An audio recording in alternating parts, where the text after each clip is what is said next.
nos toca empezar un libro nuevo. Nos contaba el otro día Martín Balado que íbamos a empezar la primera carta de Pablo a los Corintios. Con la ayuda del Señor vamos a hacer en esta noche una introducción, explicar un poco de qué se trata la carta, por qué se escribió, a quién se escribió, y los primeros versículos solamente. Y bueno, la iglesia de los Corintios, ¿dónde aparece? Y está allí, no lo busquen, en Hechos 18, al principio del capítulo 18 de Hechos, dice que después de estas cosas Pablo salió de Atenas y fue a Corinto. Esto está dentro del segundo viaje misionero de Pablo, después de Atenas. En aquella ocasión tan conocida donde Pablo le dice a los atenienses, viendo una estatua que decía el Dios no conocido, bueno, y les predica el Señor. Bueno, después de este evento y las cosas que ocurrieron en aquel lugar, alrededor del año 50-51, Pablo va hacia Corinto y continúa allí Hechos 18 contando. Después léalo en su casa, porque si leemos todo el capítulo 18 no va a alcanzar el tiempo. Pero para entender el contexto de este libro.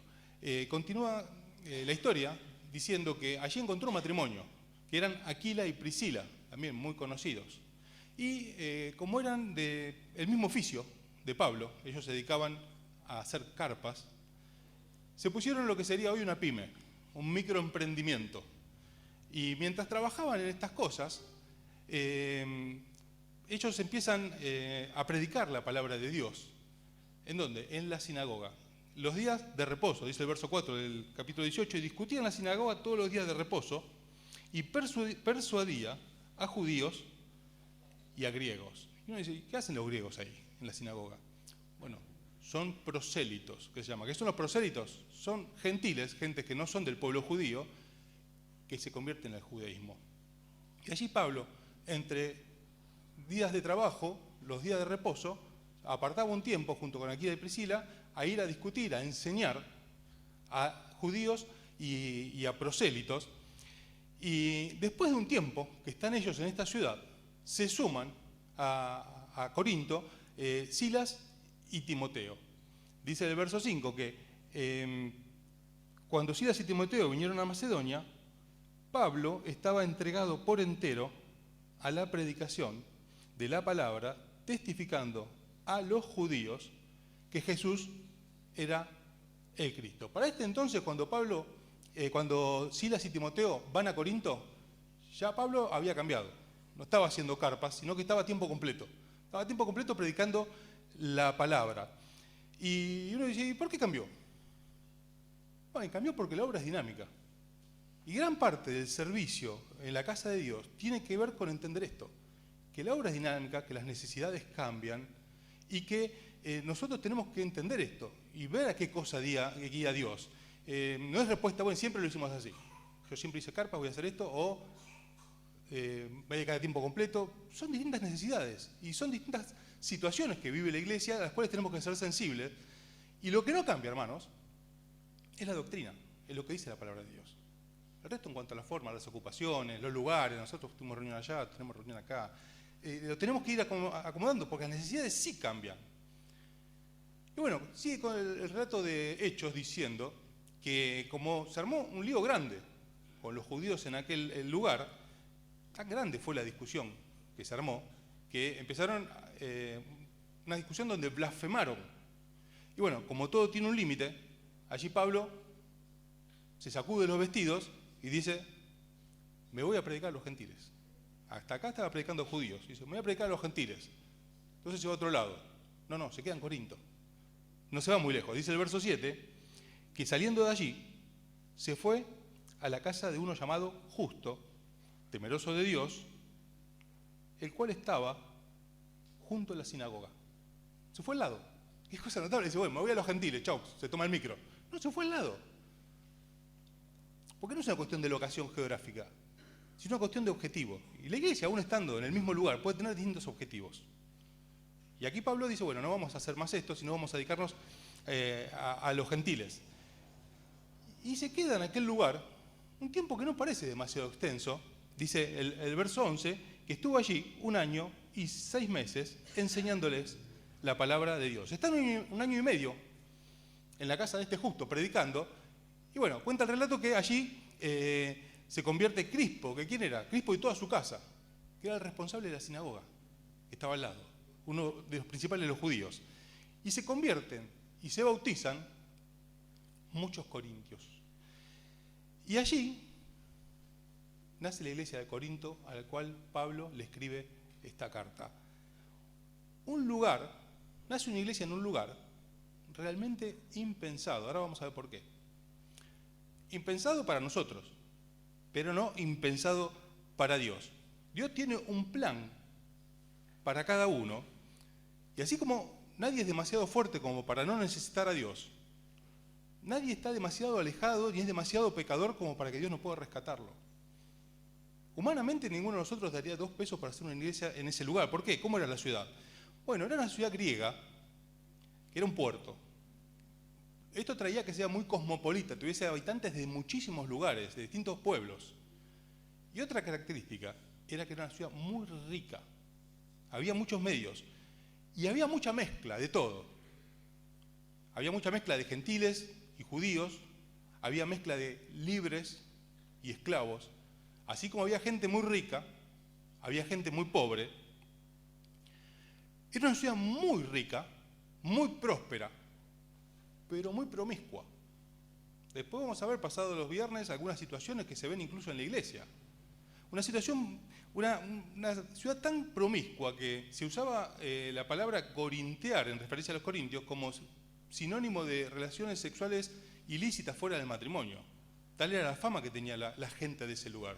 Y en ese lugar nace una iglesia de Dios, en un lugar próspero en todo sentido, no solamente en plata, sino que después vamos a ir viendo la carta, próspera la iglesia en lo material y también próspera en dones, una iglesia muy enriquecida en todo sentido. ¿Y cuál es el motivo de la carta? ¿Por qué Pablo le escribe a esta iglesia? Bueno, después de Corinto, cuenta el libro de Hechos, que él se va a Éfeso, y después de unos 3 o 4 años, él se entera de algo, le llegan noticias, se entera de la situación en Corinto. ¿Y cómo se entera? Lo vio en Facebook, o vio el estado de WhatsApp. Muchas veces nos enteramos de cosas así, lo vemos en el estado de WhatsApp, nos enteramos, fue de vacaciones, vino, ya volvió. No, después, capítulo 1, verso 11, lo vamos a ver más adelante, dice, he sido informado por los de Cloé, por hermanos de otra ciudad. Y uno dice ahí, bien por los de Cloé, bien por los de Cloé. Porque muchas veces decimos, no, es un buchón, ¿cómo va a contar? Eso es un código carcelario, eso puede servir para el barrio.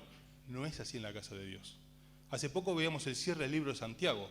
¿Y ustedes se acuerdan cómo termina Santiago esta carta inmensamente práctica, decíamos, un instructivo para la vida cristiana, una serie de instrucciones para vivir la vida cristiana como corresponde? ¿Y cómo la cierra Pablo? Diciendo, ocupate de tu hermano. Y si alguno se alejó, si lo amás, lo tenés que hacer volver.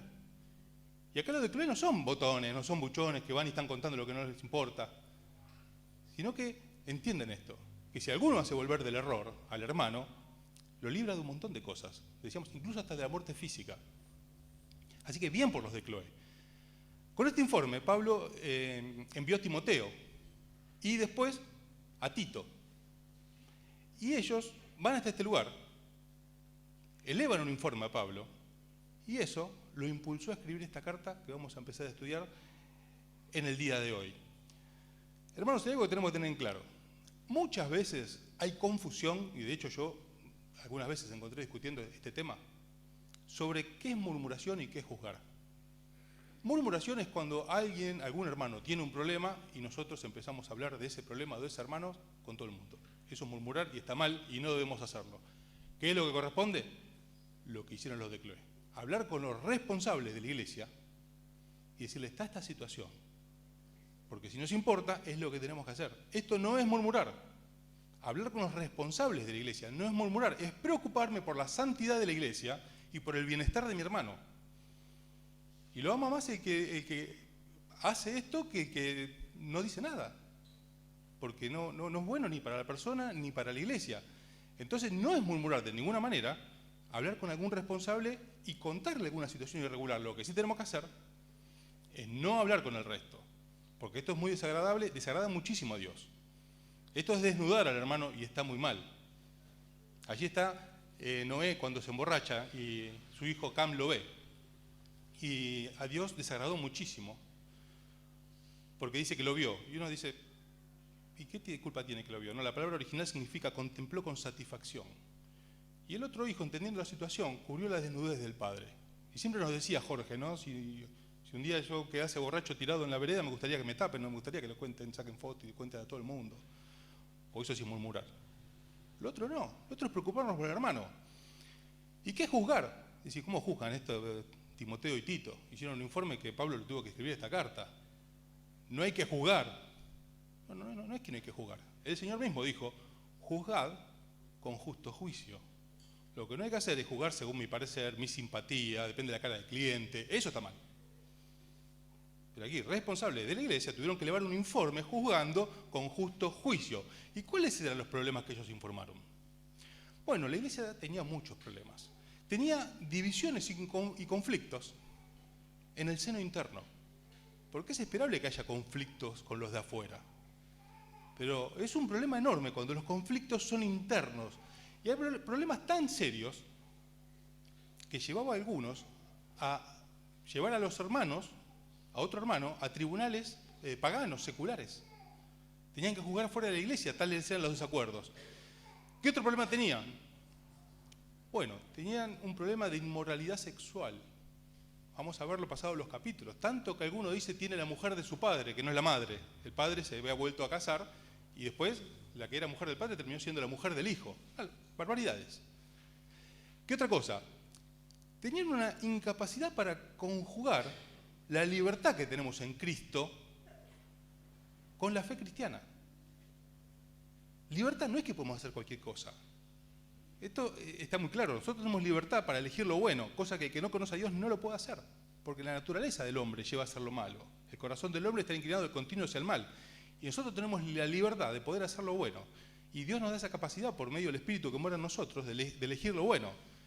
Y ellos no sabían conjugar la libertad que tenemos en Cristo con la vida cristiana. ¿Qué otro problema tenían? Tenían un problema con las mujeres. Tenían problemas de rol, tenían problemas de sujeción. Y allí Pablo habla acerca de esto.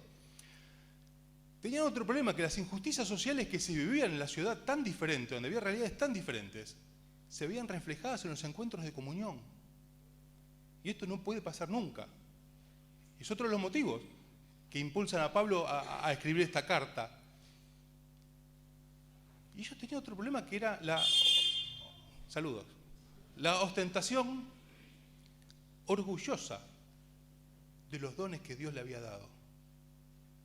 Si hay algo bueno en nosotros es porque Dios lo puso. Dice Santiago 1:17 que toda buena dádiva, todo don perfecto desciende de lo alto. Los dones son para glorificar a Dios. Son para bendición de la iglesia. No son para enorgullecerse, no son para mostrarlos. Y ellos habían caído en esto. Como un chico con un juguete nuevo, estaban ostentando lo que Dios les había dado. Y no entendían acerca de la esperanza, no entendían acerca de la resurrección de los muertos, una serie de cosas que Pablo les tiene que explicar. Esto sumado a un sincretismo religioso. ¿Qué es sincretismo? Es una mezcla de cosas. Había tanta gente de tantos pueblos que cada uno ponía su cuotita y armó una mezcla que llegaba tanto que algunos participaban de carne ofrecida a los ídolos. Era una cuestión muy complicada. Y todo esto en medio de un, se podría decir, entusiasmo desmedido. ¿Es malo el entusiasmo? No, el entusiasmo es muy bueno. Pero tiene dos riesgos el entusiasmo. El entusiasmo no puede ser la motivación. Las motivaciones tienen que ser espirituales, convicciones que se adquieren en la presencia de Dios. Si no, con el entusiasmo muy lejos no llegamos porque empieza a haber problemas y es un sentimiento y en un momento nos vamos a empezar a quedar sin entusiasmo y las cosas no siguen adelante. Y otro problema del entusiasmo es que a veces, si se excede, caen como los corintios, en excesos, en desórdenes, que a veces llevan, como les pasó a ellos, a supuestas experiencias carismáticas que parecieran manifestación del Espíritu Santo, que muchas veces no eran tales. Entonces Pablo en un momento le tiene que explicar cómo es cuando Dios se manifiesta en la iglesia. Y eso está en esta carta y explica la lengua, el don de lenguas y otras cosas que vamos a ver más adelante. Ante esta situación de la iglesia, lo que le llegó por los de Cloé y el informe de estos hermanos que habían ido a aquel lugar, Pablo escribe esta carta que es de índole pastoral. la escribe como un pastor a sus ovejas. ¿Y cuál es la intención del pastor? Cuidar a las ovejas. El pastor guía a las ovejas, las cuida. ¿Y cómo lo hace? Y de la mejor manera que se puede hacer, los instruye en doctrina teológica. Decíamos la otra vez que la teología es el estudio de Dios por medio de su palabra. Les habla acerca de lo que Dios dice. Ante semejante ola de problemas y desórdenes que había en ese lugar y la situación tan complicada, dice, vamos a enseñar la palabra de Dios. Y por medio de la palabra de Dios, enseñando la palabra de Dios, le da soluciones prácticas. Porque a veces parece como que la teología es algo tan lejano que no tiene que ver con nosotros. No, una vuelta nos visitó Pérez Millos y decía, si cuando abrimos la Biblia algo no cambia en mi vida, perdimos el tiempo. Bueno, es una forma muy rara de expresarlo, pero yo entiendo lo que él quiso decir. Porque la palabra de Dios puede quedar atesorada en el corazón, que la puede tomar en otro momento, eso es discutible. Pero sí lo que quiso decir el hermano era que el objetivo de estudiar la palabra de Dios es que algo cambie en mi vida. Y la carta a los Corintios es una muestra de lo mucho que le preocupaba a Pablo cómo vivían los hijos de Dios. Ya había una iglesia en aquel lugar. Y lo que se ve en esta carta es cómo a Pablo le preocupaba muchísimo cómo vivían los que ya eran hijos de Dios. Es un manual de teología pastoral. Enseña verdades bíblicas, explica doctrina y les enseña cómo saber estas cosas de Dios, tiene que afectar en la práctica la vida de los hijos de Dios. Ante esta realidad que vivía la iglesia, ante esta necesidad que Pablo se entera, con autoridad de parte de Dios, Pablo le da instrucciones claras, prácticas, acerca de lo que Dios espera de sus hijos. Aún en una ciudad y en un contexto tan complicado como vivían estos hermanos. Porque ellos vivían en este lugar que era muy, muy difícil. Hermanos, lo que ocurre es que el contexto en el cual nosotros vivimos y crecemos es un condicionante. Un buen contexto ayuda, claro que sí. No es lo mismo haber nacido en una casa cristiana que en una casa desordenada donde no se conoce a Dios ni se vive como Dios manda. La buena parte es la de la persona que pudo asistir a la iglesia de chico y en un momento se convirtió, y la experiencia del Salmo 1, donde dice, bienaventurado, muy feliz el varón que nunca anduvo en consejo de malos, y son condicionantes, pero no son determinantes. Lo determinante en la vida de cualquiera, de todos los hijos de Dios, es nuestra relación con Dios. ¿El contexto ayuda? Claro que sí. Y una ciudad tan complicada no ayuda. Pero no son determinantes, son condicionantes. Y no es un justificativo. No dice Pablo, bueno, pobre, en el lugar que están, déjalo, que hagan algo de esto, total. Con lo que hacen afuera, esto bastante bien, anda bastante bien. Porque ocurre que Dios no da el Espíritu por medida. Dios no da el Espíritu por medida y el Espíritu Santo no tiene problema de jurisdicción. No es que dicen, no, en Jerusalén puede actuar porque ahí más o menos los judíos, bueno, muy clara no la tienen, pero son medio religiosos, así que ahí es más fácil contenerlo. Ahora Corinto es un descontrol, ahí no tiene jurisdicción. No da el Espíritu por medida, no tiene problemas de jurisdicción. Por lo tanto, la manifestación del Espíritu de Dios, la transformación que produce en la vida de los hijos de Dios, tiene que ser total, cualquiera sea la circunstancia. De nuestro contexto, en la ciudad que vivimos, en el trabajo, en la familia, en distintas realidades, la transformación que produce el Espíritu Santo tiene que ser tal como fue la de Daniel en Babilonia. Complicadísimo, otro lugar muy complicado. Sin embargo, Daniel propuso en su corazón no contaminarse y Dios lo bendijo, como lo leemos en el libro de Daniel. Como fue la de Jeremías en el pozo. Hay momentos donde estaba Esdras y ahí el pueblo estaba volviendo a su lugar. A Jeremías le tocó para el otro lado. Cuando él decía, no vayan a Egipto, no, lo tiraron a un pozo.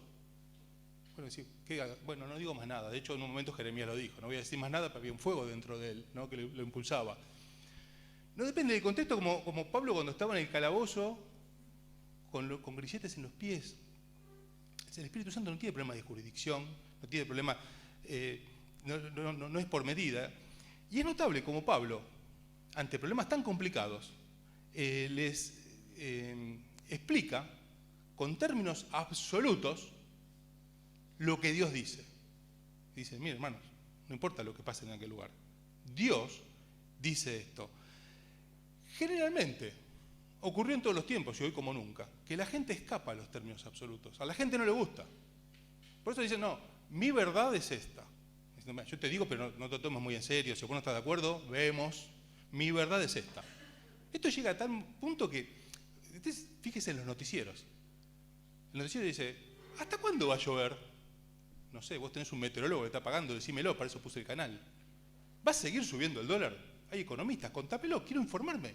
Pero a la gente no le gusta. Entonces hacen preguntas, como diciendo, bueno, como los programas panelistas, vamos entre todos opinando y de ahí sale algo. Y eso es muy aceptado en la sociedad. Pero Dios espera de nosotros, de los hijos de Dios, algo distinto. Dios espera que los hijos de Dios seamos valientes. Ahora, valiente para ir a agarrarnos a piñas con alguien. No. Valiente para declarar la verdad de Dios y vivir conforme a ella. Y para esto hay que ser valiente porque esto implica un precio. Implica un precio a pagar. Y Dios bendijo muchísimo la iglesia en Corinto. Decíamos, era muy rica en todo sentido. Y lo que ocurre muchas veces, así como ocurre a veces en nuestra vida, que Dios nos bendice porque es inmensamente bueno. Y vemos que Dios nos da cosas y nos bendice y podemos darnos cuenta que está presente en nuestra vida y estamos muy contentos. Pero a veces pasa que nos conformamos con muy poco. Y decimos, bueno, Dios me está bendiciendo, listo, y con esto me conformo. Allí ocurrió con Natán cuando fue a ver a David. Le dijo, mira, te di el trono de tu Señor, la frontera de tus enemigos, tantas cosas que Dios le dio a David. Dice, y te hubiera dado mucho más. Yo muchas veces pienso, ¿de qué me estaré perdiendo yo por mi propia rebeldía? Porque a veces con ese poquito que nos da, decimos, es un montón, gracias a Dios. Y Dios quiere darnos más. Y la iglesia de Corinto era muy rica, pero Dios quería bendecirlos aún más. Y hermanos, yo pensaba cuando repasaba un poco la carta, ¿no? En algunas cosas, algunos problemas que tiene la iglesia de Corinto, nos parecemos, en otras, gracias a Dios, no. ¿Hay cosas terribles que están acá? No, gracias a Dios. Pero en otras sí. Yo pensaba, al igual que esta iglesia, nuestra iglesia, es una mezcla de realidades muy distintas. En muchos aspectos. Algunos hermanos son de familias de generaciones cristianas, gracias a Dios. Otros hemos conocido al Señor de grandes. Otros hace poquito tiempo. Y hay distintas realidades en cuanto a los ministerios, en cuanto a los trabajos. Es una iglesia muy diversa. Acá no tenemos ricos, ¿no? Como ocurría en Corinto. Pero sí también somos una iglesia muy enriquecida. En lo material, si bien no tenemos ricos, tenemos lugares como el centro deportivo, como este lugar mismo que hablamos en los últimos días, que no lo tienen las iglesias. Es una gracia que Dios tuvo para con nosotros. El terreno solo del centro deportivo vale millones de dólares. No lo podríamos comprar nunca. Y es un lugar donde podemos predicar la palabra de Dios. Es una herramienta muy útil donde van muchas personas en pan de vida, los jóvenes. Y le podemos predicar la palabra de Dios. Somos enriquecidos en lo material y enriquecidos en lo espiritual. Bueno, justo hoy no es el ejemplo, pero tenemos muchos hermanos que predican muy bien la palabra de Dios. Muchísimas iglesias no tienen uno. Hay iglesias que tienen que poner videos. Hay iglesias donde hay alguno que por ahí el hermano con mucha voluntad, pero sin mucha ilustración, hace más o menos lo que puede. Nosotros, por la gracia de Dios, tenemos varios hermanos que pueden predicar la palabra. La iglesia nuestra, digo hermano, lo digo para gloria de Dios, no para enorgullecernos como pasó con los corintios, pero sí para darnos cuenta de cómo Dios nos bendijo. Yo me acordaba cuando fui de luna de miel al sur, y me veía todos los días con hermanos diferentes. Y la charla era, ¿de dónde sos? Y la mayoría de los hermanos conocían nuestra iglesia por los hermanos de la iglesia. Porque conocían a Jorge, porque conocían a distintos hermanos que habían recorrido lugares, o por la radio, distintos lugares. Y Dios nos bendijo mucho en lo material, Dios nos bendijo mucho en lo espiritual. Y al igual que ellos, cada tanto tenemos problemas. Cada tanto tenemos problemas. Y a veces son muy serios. Por eso, hermanos, prestemos especial atención. ¿Cómo prestemos especial atención a toda la palabra de Dios? Porque dice Pablo a Timoteo que toda la palabra es útil para enseñar, redarguir, corregir, instruir. Toda la palabra de Dios es útil. Pero esto ocurre cuando hay un anuncio de algo que nos atañe, ¿no? Por ahí estamos por salir para el centro y está el informe del tránsito y dice, una manifestación, quiero escuchar, ¿cómo? ¿Qué pasó? Porque tengo que agarrar por ahí. A mí me pasó otro día con el trabajo. Decían, San Martín chocaron, no le presto atención nunca, tenía que ir al taller por la avenida San Martín, presté atención. O van a hacer el pago cuando depositan tal cosa. Quiero escuchar. ¿Por qué? Porque me atañe, porque tiene que ver con lo que a mí me preocupa. Cuando alguna de estas cosas nos toca de cerca, prestamos especial atención. Por eso, prestemos atención, como a toda la palabra de Dios, pero considerando estas cosas. Algunas, como decíamos, quizás porque nos parecemos. Otras para curarnos en salud, para que no nos pasen nunca. Y bueno, comienza el libro a los Corintios, la carta a los Corintios, en el capítulo 1, verso 1, diciendo, Pablo, llamado a ser apóstol de Jesucristo por la voluntad de Dios, y el hermano Sóstenes, a la iglesia de Dios que está en Corinto, a los santificados en Cristo Jesús, llamados a ser santos con todos los que en cualquier lugar invocan el nombre de nuestro Señor Jesucristo, Señor de ellos y nuestro. Gracia y paz a vosotros, de nuestro Padre y del Señor Jesucristo. Y Pablo empieza la carta de una manera que a mí me llamó muchísimo la atención. Dice, Pablo, apóstol. ¿Y por qué me llamó la atención? Porque Pablo generalmente cuando se presenta como siervo. La palabra original que generalmente usa es esclavo. Y allí en 1 Corintios, lo vamos a ver, 4.1 dice, ténganlo los hombres, cuando si tenemos que poner un título, ¿cuál sea?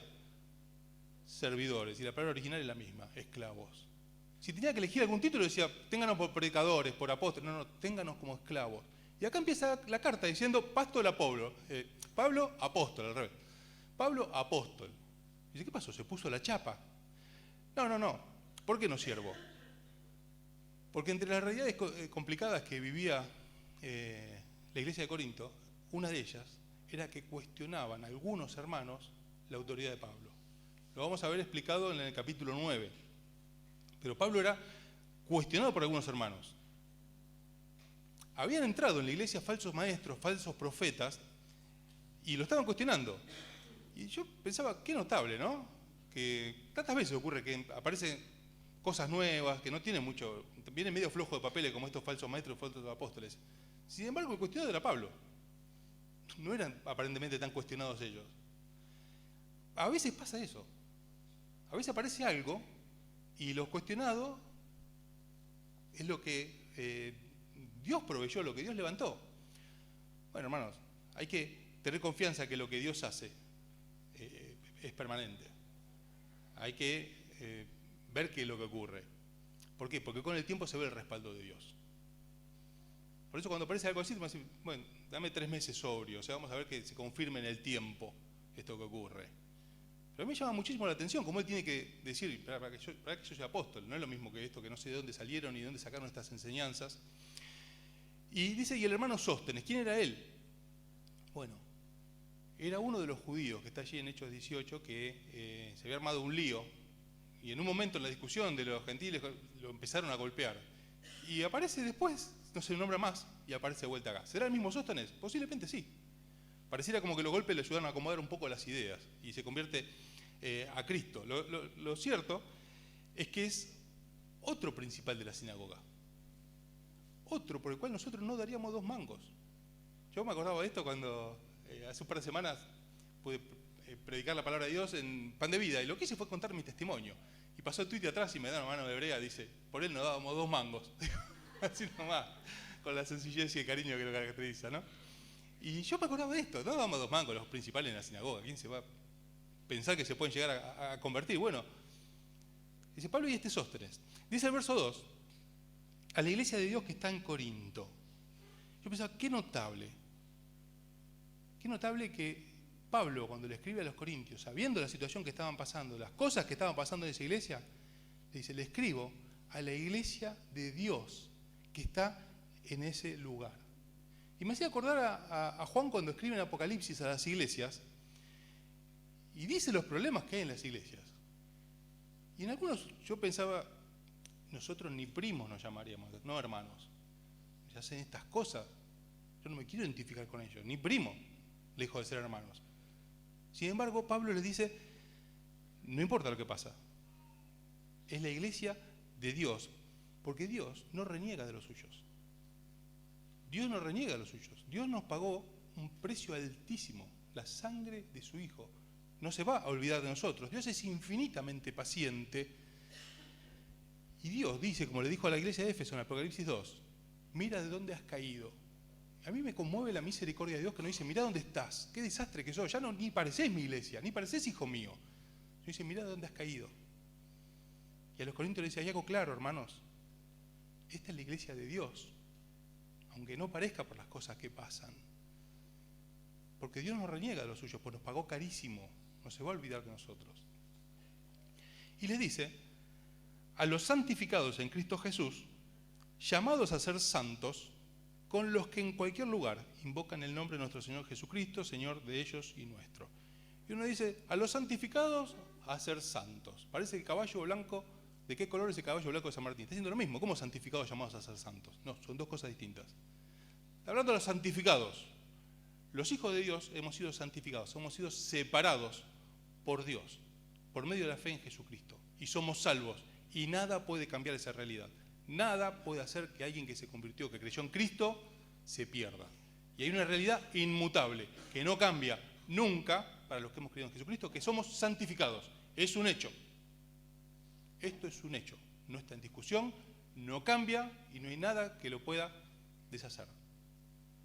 Dice, a los santificados, los que Dios ha rescatado y ha puesto aparte, que están llamados a ser santos. Y esto sí que es algo que hay que hacer. Es algo que está por hacerse. Esto sí es algo que depende de nosotros. Que vivamos santificados, que vivamos apartados para Dios. En lo posicional ya está. Nuestro nombre está escrito en el libro de la vida y nada lo puede cambiar. Habría otra cuestión, que es la diaria, la cual tiene que demostrar, tiene que decir que esto que es una realidad en el cielo, es una realidad en nuestra vida todos los días. Esto sí que es trabajo para casa. Lo otro no, lo otro es por la gracia de Dios. Ya está hecho y por medio de la fe está hecho. Esto es tarea para el hogar. Esto es algo que sí que la iglesia tiene que hacer. Y dice con todos, con todos. No importa las diferentes culturas, no importa los contextos los cuales vive la iglesia, no importa cómo sean las prácticas de la ciudad, las prácticas sociales. Aún dentro del mismo país hay realidades muy distintas en la relación humana. Pero la iglesia de Dios es una sola. ¿Y qué tiene en común la iglesia de Dios con todos en todos los lugares? Que somos santos y que tenemos que vivir en santidad, ser santificados todos los días por nuestras acciones. Tienen que demostrar esta vida nueva que hay en Cristo Jesús y eso lo tenemos en común. Dice, Señor de ellos y nuestro. Yo decía, qué corazón el de Pablo, ¿no? Qué cerca de Dios que estaba. Porque humanamente uno que dice, mira, hay diferencias muy notables. Hay judíos religiosos que, como decíamos antes, por ahí no están muy cerca de Dios, pero bueno, más o menos llevan una vida ordenada. Pero hay otros que son gentiles que tienen problemas morales, problemas de conducta. Y lo espiritual es reconocer esto. Dice, mira, el Dios que tiene el hermano es el mismo que tengo yo. No importa la situación de la que venga, no importa la historia, sino que así como Dios no hace acepción de personas, nosotros tampoco debiéramos.